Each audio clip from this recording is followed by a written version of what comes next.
نحمده ونصلي ونسلم على رسوله الكريم اما بعد فاعوذ بالله من الشيطان الرجيم بسم الله الرحمن الرحيم وعن عائشة قالت قال رسول الله صلى الله عليه وسلم ان العبد اذا اعترف ثم تاب الله عليه متفق علیہ۔ حضرت ام المؤمنین امی عائشہ صدیقہ طیبہ طاہرہ سچے باپ کی سچی بیٹی پاک کردار کی مالکہ آپ ارشاد فرماتی ہیں کہ میرے آقا نبی اکرم صلی اللہ علیہ وسلم نے ارشاد فرمایا،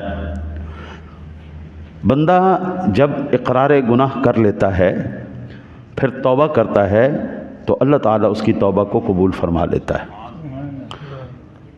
ابھی جو ہے نا جی یہ اس حدیث یہ مسلم شریف اور بخاری شریف دونوں میں یہ حدیث پاک موجود ہے۔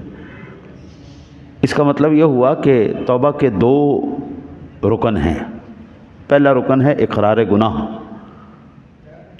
گناہ، دوسرا رکن ہے اللہ تعالی سے معافی مانگنا۔ ابھی جو کیفیت ہو چکی ہے نا جی، گناہ کو گناہ تصور ہی نہیں کیا جاتا۔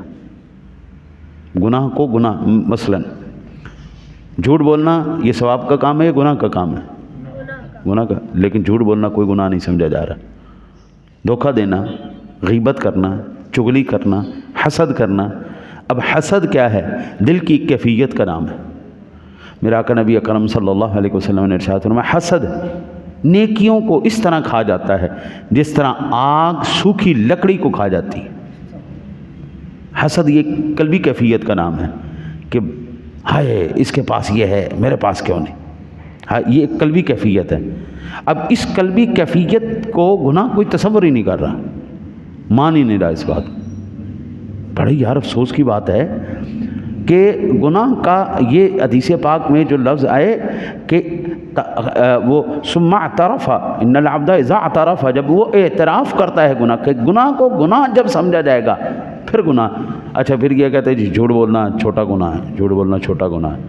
او خدا کے بندے، کوئی بھی گناہ ارادتاً کیا جائے وہ کبیرہ گناہ ہوتا ہے۔ کوئی بھی گناہ ارادتاً کیا گیا، ایک ہے غیر ارادی طور پر ہو گیا، یہ ایک الگ بات ہے۔ بیٹھے ہوئے تھے، چار بندے گالیاں دے رہے تھے اور ہم سے بھی نکل گئی، یہ غیر ارادی ہے۔ کیا مسئلہ ہوا؟ یہاں پر کس ساتھی کی گاڑی ہے گیٹ کے آگے؟ اچھا جی، اب یہاں ٹھیک ہے نا جی، ایک ہے محفل میں بیٹھے ہوئے تھے اور انہی کے بہاؤ میں آ کے بندہ کر گیا، ہاں جی ارادہ نہیں تھا اس کا، یہ نکل گیا۔ یہ اللہ تعالیٰ گناہ معاف کرے گا، بندہ اس کا اعتراف کرے کہ یا اللہ یہ مجھ سے گناہ، لیکن ایک ارادہ تن بندہ یہ کام کر رہا ہے۔ اکثر آتے ہیں نا جی نماز پڑھنے کے لیے ساتھی، اور آتے ہی نا جی سب سے پہلے ان کی نظریں ادھر ادھر ہوتی ہیں کہ مجھے کوئی کمی نظر آئے، کمی دیکھ کے پھر وہ وہاں پہ اس کی اصلاح نہیں کریں گے، ٹھیک نہیں کرنے کی، باہر جا کے شور مچانے شروع کر دیں گے، اس کو بتاؤ۔ اب یہ کتنا بڑا کبیرہ گناہ ہے، اس کی عبادت کا بیڑا غرق کر گیا اس نے یوں کہیں کہ کمایا 4 آنے اور نقصان 12 آنے کا کر دیا۔ کمایا اس نے 4 آنے اور 12 آنے کا نقصان کر کے آ گیا، اور پھر بڑا فخر محسوس کرا، ہو یہ میں عبادت کر کے آ رہا ہوں۔ اوے بندہ خدا، تجھے پتہ ہی نہیں تو نے کتنا نقصان کر لیا۔ اس لیے پہلے گناہ کو گناہ سمجھا جائے، پھر اس کا اعتراف کیا جائے، یا اللہ یہ مجھ سے گناہ ہو گیا، پھر معاف کر یا اللہ، پھر اللہ وحدہ لا شریک اس کے گناہ کو معاف کرتا ہے۔ اللہ سے دعا ہے اللہ تعالیٰ آپ کو مجھے حضور سرور دو عالم صلی اللہ علیہ وسلم کے طریقہ پر عمل کرنے کی توفیق